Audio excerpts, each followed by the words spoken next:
Salut tout le monde, c'est Arthur et bienvenue dans l'important c'est le synthé, j'espère que vous allez bien. Donc aujourd'hui c'est donc le deuxième épisode de notre série sur le polybrut et aujourd'hui on va explorer la matrice de modulation en se créant un joli pad, un son un peu évolutif, un peu en mouvement. Voilà, et ben c'est parti.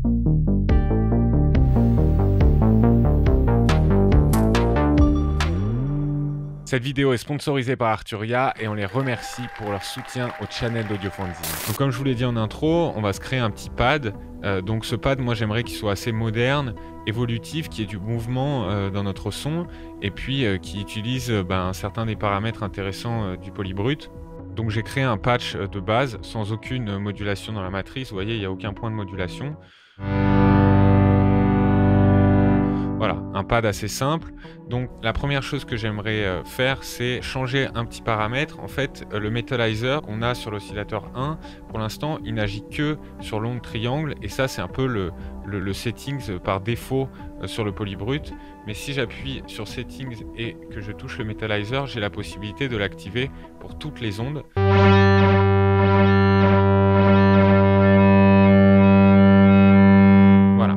Et ça va être le premier paramètre que je vais moduler dans ma matrice de modulation. Donc je vais appuyer sur 4, donc un slot vide de ma matrice, et puis je vais toucher le bouton Metalizer, ce qui va permettre d'activer une destination de modulation. Donc ce Metalizer, moi je vais utiliser l'enveloppe de modulation pour le moduler. Donc c'est cette troisième enveloppe ici qui est dédiée à la modulation.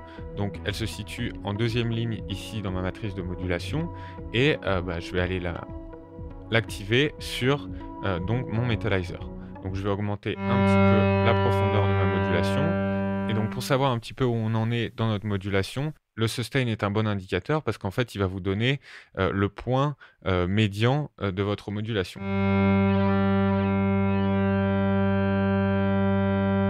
Voilà, je vais activer un petit peu d'attaque.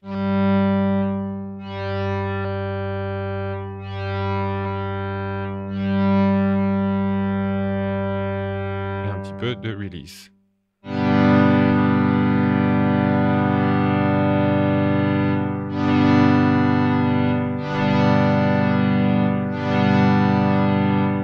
Donc voilà pour ce premier point de modulation. Ensuite, j'aimerais moduler la largeur d'amplitude de mon oscillateur 2, donc de l'onde carrée de mon oscillateur 2.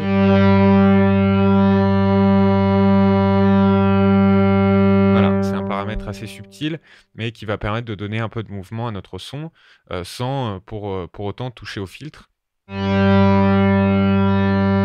Donc je vais l'activer, et cette modulation là, donc elle dépend du LFO, et si moi je voudrais par exemple avoir un peu plus d'expressivité sur mon LFO, je pourrais utiliser l'aftertouch par exemple. Je pourrais aussi utiliser le morphée ou le ruban. Là en l'occurrence j'ai envie d'utiliser l'aftertouch. Donc l'aftertouch, c'est un paramètre qui vous permet, une fois que vous avez pressé votre note et que vous avez touché la butée du clavier, si vous continuez d'appuyer, en fait il y a ce qu'on appelle l'aftertouch, donc une petite marge sur laquelle vous allez pouvoir ajouter la modulation. La courbe de l'aftertouch, elle se règle dans les paramètres. Je ne vais pas y toucher pour ce patch. Donc, je vais aller chercher le rate de mon LFO. Et maintenant, je vais activer l'aftertouch. Je vais y aller à fond pour que ça s'entende. Et vous allez voir la LED. Là, si j'appuie, il ne se passe rien. Et si j'appuie un peu plus fort, en fait, mon LFO va bouger plus vite.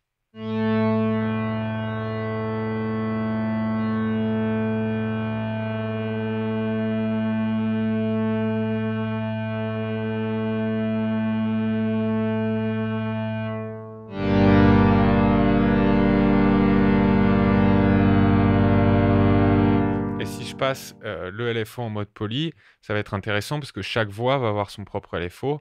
Et donc, si je joue pas les notes en même temps, le mouvement va être différent en fonction de la voix qui est activée sur le synthé.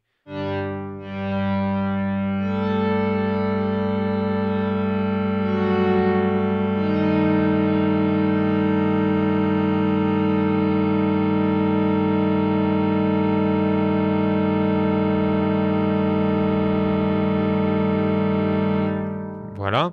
Donc ensuite, je vais utiliser un deuxième LFO pour moduler le point de coupure, le cutoff de mon Steiner filter. Et on voit ici que seul l'oscillateur 1 passe dans ce filtre. Donc, je vais activer une nouvelle destination de modulation et je vais utiliser cette fois-ci le LFO2 pour moduler ce filtre.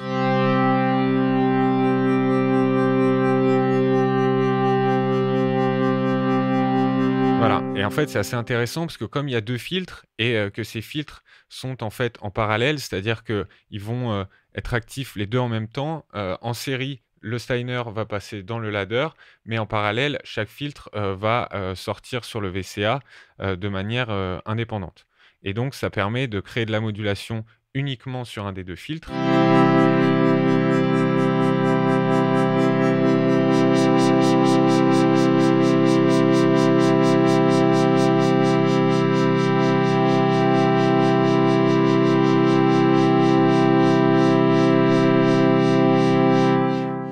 Et là, encore une fois, on pourrait moduler le rate, donc la vitesse de notre LFO2, grâce, par exemple, cette fois-ci au ruban. Donc, je vais activer la destination, donc rate LFO2, et cette fois-ci, je vais utiliser le ruban.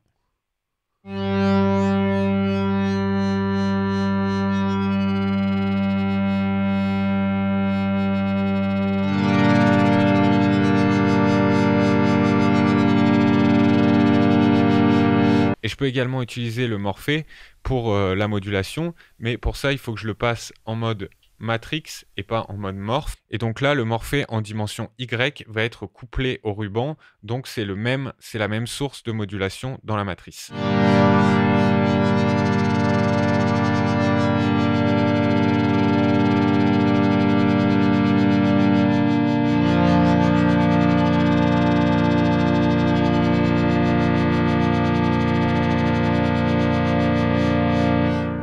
Voilà, ensuite je vais ajouter un paramètre que j'adore, qui est assez propre au Polybrut, je trouve, qui est ce bouton ici. Et en fait, ce bouton va permettre de moduler la fréquence du ladder filter grâce à la source de bruit qu'on a ici. Et en fait, ça va être très intéressant parce que ça va ajouter une dimension un peu chaotique à notre son. Donc je vous montre. Voilà, et cette modulation, en fait, elle dépend de la couleur du bruit. Et la couleur du bruit, en fait, elle définit une sorte de filtration du bruit. Plus le potard va être haut, plus il y aura du bruit dans les hautes fréquences. Et plus le potard va être bas, plus il y aura du bruit dans les basses fréquences. On appelle ça la couleur de bruit parce qu'il y a des bruits roses, des bruits blancs, des bruits bleus, etc.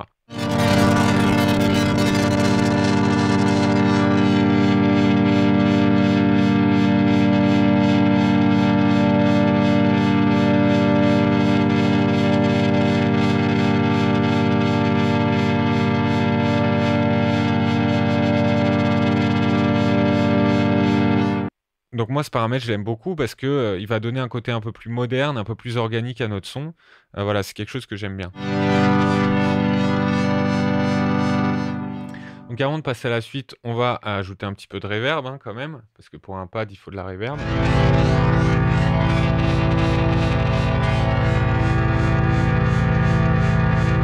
Pour ce genre de son assez métallique, moi j'aime bien la reverb à plaque.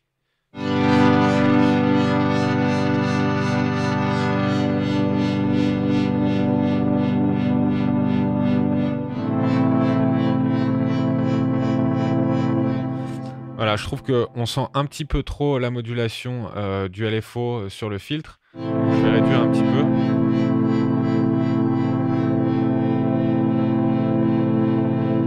Là, j'ai utilisé une onde sinus, mais on pourrait par exemple utiliser une onde sample and hold qui va, elle, ajouter encore un peu de chaos à notre son.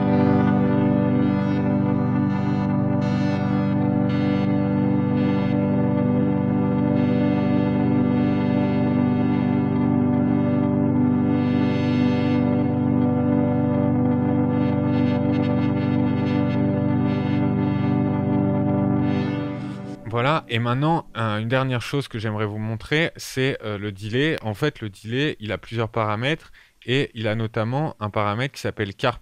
Et Car+, en fait, c'est une manière de faire de la synthèse. Donc là, on va pas utiliser le délai comme un effet temporel, mais on va vraiment l'utiliser comme presque une source sonore en plus. Donc le Car+, en fait, ça va être un délai très court avec un feedback très élevé, et en fait, le délai va commencer à osciller, et donc il va créer une source sonore en plus. Et donc ça se règle notamment avec le temps du delay et le feedback.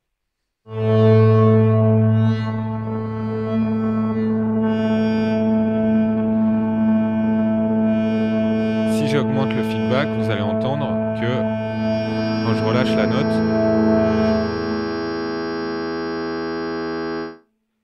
le delay est en oscillation. Donc c'est un réglage assez fin.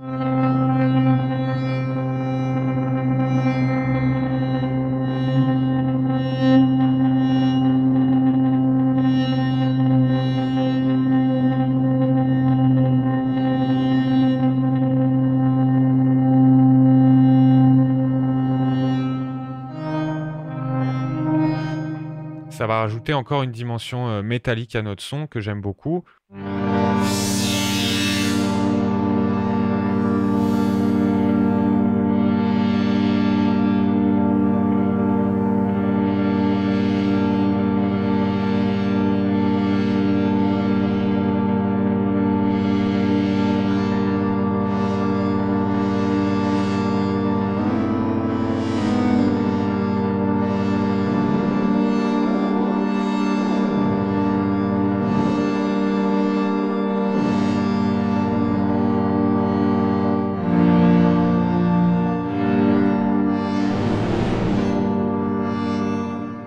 Donc ce que je peux faire maintenant, c'est utiliser ce bouton ici qui va permettre d'écarter mes voix dans le champ stéréo, et ça va permettre de rajouter encore un peu de poids à notre son.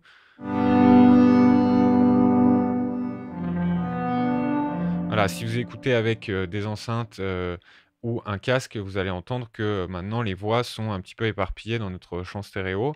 Alors il faut faire attention avec ça, parce que dans un mix, si vous avez déjà un gros son comme ça, plus des voix qui sont éparpillées dans le champ stéréo, ça peut peut-être être un peu dur à mixer, quoi.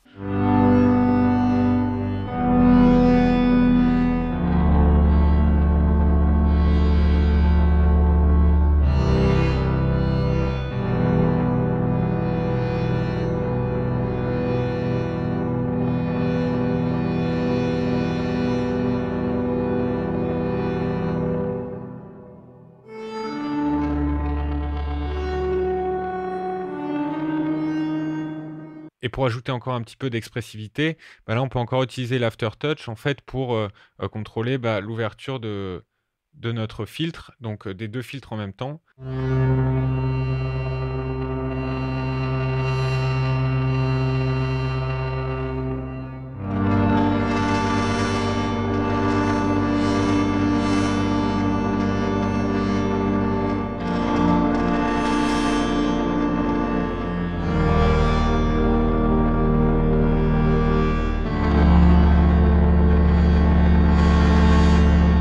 Et allez, soyons fous, si on a envie encore d'ajouter du mouvement à notre son, on peut aller chercher les effets de modulation, donc chorus, phaser, etc. On va tester un phaser pour voir.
Donc voilà, en passant un peu de temps à modifier les paramètres, à toucher un petit peu, à affiner les paramètres de matrice, les oscillateurs, et ben on peut obtenir un son qui nous touche vraiment et puis bah, passer un bon moment quoi. Voilà, merci beaucoup d'avoir regardé cette vidéo, j'espère qu'elle vous a plu. Si c'est le cas, n'hésitez pas à liker et à vous abonner au channel d'AudioFanzine.